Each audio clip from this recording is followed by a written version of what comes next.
ফল কেউ অস্বীকার করছে না। আমি ব্যাখ্যা করেছি গণভোট একটা ইনজেকশনের নিডলের মতো, যেটা একবার ব্যবহার করা যায়। গণভোট আমার ব্যবহৃত হয়ে গেছে, আমার শরীরে পুশও করা হয়েছে মেডিসিন। ইলেকশন হয়ে গিয়েছে। গণভোটটা কি ছিল?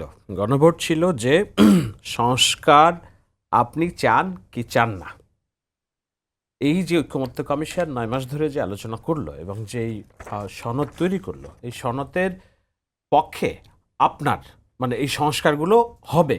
কিভাবে হবে? লেখা আছে সংবিধান সংশোধন সাপেক্ষে যদি কোনো দল মেজরিটি পায় তাহলে তারা তাদের পরিকল্পনা তারা যেভাবে ওয়াদা করেছে সেই মোতাবেক হবে, তাদের যে নোট অফ ডিসেন্ট এবং তাদের হবে। তো গণভোটটা কি? গণভোটটা হচ্ছে আপনি কি এই প্রক্রিয়াটাকে সমর্থন করছেন কিনা। জনগণ বলছে সমর্থন করছি, কিন্তু ওনারা ঐতিহাসিকভাবে এটার যে ব্যাখ্যা দিচ্ছেন সেটা হলো যে এর ভিতরে যেটা লেখা আছে এটা সবই পুঙ্খানুপুঙ্খভাবে পালন করার জন্য জনগণ রায় দিয়েছে।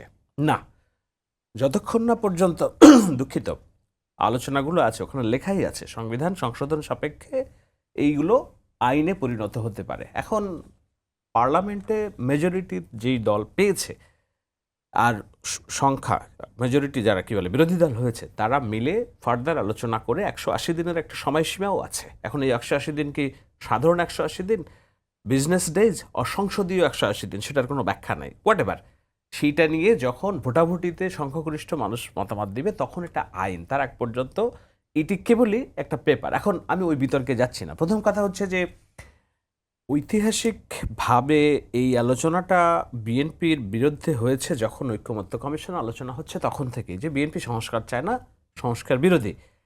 আমরা এখন যেটা দেখছি মূলত ওইটারই একটা কন্টিনিউয়েশন এবং ফার্দার এসকেলেশন, যে বিএনপি এটার বিরোধিতা করছে।